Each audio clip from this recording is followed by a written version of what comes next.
Doctor Yunus sir সারা পৃথিবীতে কয়েক কোটি তরুণকে উনি উদ্বুদ্ধ করতে পেরেছেন, বাংলাদেশের এই পুলিশ জওয়ানদের উদ্বুদ্ধ করতে পারলেন না? উনি ছাত্রদের সামনে বলছেন যে উনি সেই আলাদিনের দত্ত, যার কাছে যা চাওয়া হবে দেবেন, কিন্তু উনি নিজেও তো দৃষ্টিভঙ্গিটা সবাইকে সাথে নিয়ে করলেন না। যখন মানুষের মধ্যে খুব দ্বন্দ্ব হচ্ছিল তখন থমাস হফরা থিওরি দিল যে তখন মানুষটা সবাই মিলে একটা গ্র্যান্ডরাম, একটা কনস্টিটিউশনালিজম, একটা কমনওয়েলথ সৃষ্টি করে কিছু লোককে দায়িত্ব দিল যে আপনারা আমাদের শাসন করবে। এই কিছু লোক আবার ক্ষমতার অপব্যবহার করবে, এটা জেনে শুনে তাদেরকে দেওয়া হয়েছিল।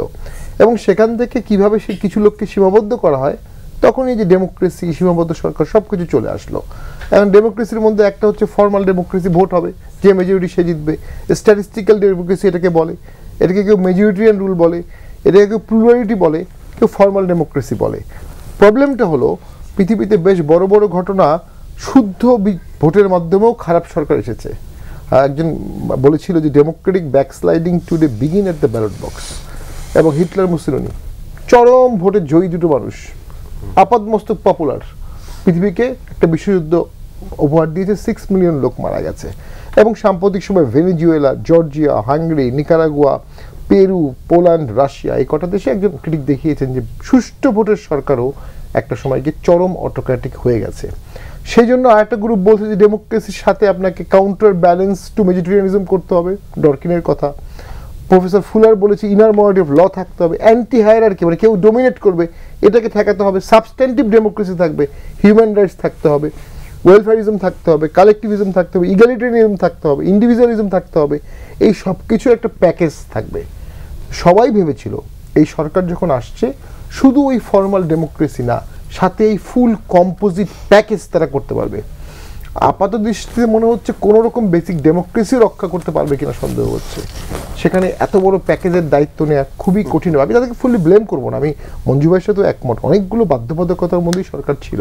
দেশ তো ধ্বংসের দ্বার প্রান্তে চলে গিয়েছিল, সেই দেশটাকে চালানো তো খুব কঠিন ছিল। তো সেরকম একটি দেশ চালাতে গিয়ে আপনি ঝুঁকি বাড়াবেন না ঝুঁকি কমাবেন? আমরা দেখলাম আপনি ঝুঁকি বাড়ালেন। আপনি ঐক্যমত সৃষ্টি করবেন না বিভাজন করবেন? আমি দেখলাম আপনার বিভাজন করলেন। আপনি সকলের কথা শুনবেন না শুধু একটা ছোট গোষ্ঠীর কথা শুনবেন? আমরা দেখলাম কোনো কোনো ক্ষেত্রে শুধু একটি ছোট গোষ্ঠীর কথা শুনলেন, যেটি দেশের জন্য প্রচণ্ডভাবে ক্ষতিকারক হয়ে গেছে। আপনি ন্যারো করিডোর দিয়ে কখনো ব্রডার পার্সপেক্টিভ চিন্তা করতে পারবেন না। আপনাকে ব্রডার পার্সপেক্টিভ চিন্তা করলে ইনক্লুসিভভাবেই চিন্তা করতে হবে। আর ভিকটিম যারা হয়েছে তাদের দুঃখ তো অন্য কেউ আমরা বুঝবো না, যেহেতু আমি ভিকটিম না, অনেস্টলি স্পিকিং, যদিও বলতে পারি অনেকভাবে, বাট ভিকটিম আমি না। তো যারা ভিকটিম হয়েছে তারা যখন পলিসি মেকিংয়ে থাকে, শপথ নেয়, তখন তাদের প্রথম কাজ হবে ভিকটিম সিনড্রোম থেকে বেরিয়ে আসা। যদি আপনি দেশটাকে বাঁচাতে চান, দেশটাকে রক্ষা করতে চান, বহু কষ্টে এদেশ অনেকবার স্বাধীন হয়েছে এবং 71 সালে প্রচুর রক্তের বিনিময়ে। বাংলাদেশ কিন্তু কোনো টেবিলে স্বাধীন হয়নি। ভারত স্বাধীন হয়েছে টেবিলে, পাকিস্তান স্বাধীন হয়েছে টেবিলে, বাংলাদেশ রক্তের মাধ্যমে স্বাধীন হয়েছে। এবং গণতন্ত্রের জন্য এখানে অনেকবার 90 সালে আন্দোলন হয়েছে, ছাত্ররা করেছে, 2006 সালে একটা ছোটখাটো আন্দোলন হয়েছে এবং 24 সালে বিশাল একটা আন্দোলন হয়েছে, মানুষ রক্ত দেওয়ার জন্য প্রস্তুত ছিল। টেবিলে হওয়ার আগে ব্লাডশেড হয়েছে আগে কোথায়? ভারত পাকিস্তান, তারপর আলোচনার মাধ্যমেই হয়েছে আর কি, দাঙ্গা হয়েছে, যুদ্ধ তো আর হয়নি প্র্যাকটিক্যালি, বাট হ্যাঁ রক্ত তো গিয়েছি, দাঙ্গা লাগানোও হয়েছে সেই সময় যেন ভারত পাকিস্তান ভাগ হয়। তো সেই ক্ষেত্রে আমি যেটা মনে করি, এই সরকার ঐক্যমত করতে না পারলে সংস্কারগুলো ঐক্যমতের সংস্কার হবে না। এবং ডে টু ডে অ্যাফেয়ার্সেও সরকার হোঁচট খাচ্ছে, কারণ ওই যে ঐক্যমতটা না থাকার কারণে সকলেই নিরাপত্তাহীনতায় ভুগছে। কি করলে প্রশাসনকে মোটিভেট করা যাবে? আপনি যদি শুধু তাদের বিচারই করতে চান, তারা মোটিভেট হবে না। আপনি যদি তাদেরকে অধস্তনভাবে রাখতে চান, মোটিভেট হবে না। কি করলে পুলিশ মোটিভেট হবে? ডক্টর ইউনূস স্যার সারা পৃথিবীতে কয়েক কোটি তরুণকে উনি উদ্বুদ্ধ করতে পেরেছেন, বাংলাদেশের এই পুলিশ জওয়ানদের উদ্বুদ্ধ করতে পারলেন না। তাকে সেখান থেকে বিরত রাখা হয়েছে, তাদেরকে একটা কম্পার্টমেন্টে ওনাকে ঢোকানো হয়েছে। উনি ছাত্রদের সামনে বলছেন যে উনি সেই আলাদিনের দত্ত, যার কাছে যা চাওয়া হবে দেবেন, কিন্তু উনি নিজেও তো দৃষ্টিভঙ্গিটা সবাইকে সাথে নিয়ে করলেন না। জাতীয় পার্টিকে আলোচনা বাদ দিয়ে দিলেন।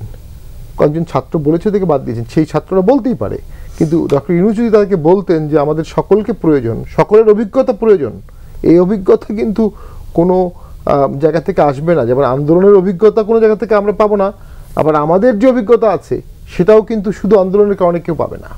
দুটোর একটা সমন্বয় ঘটাতে হবে।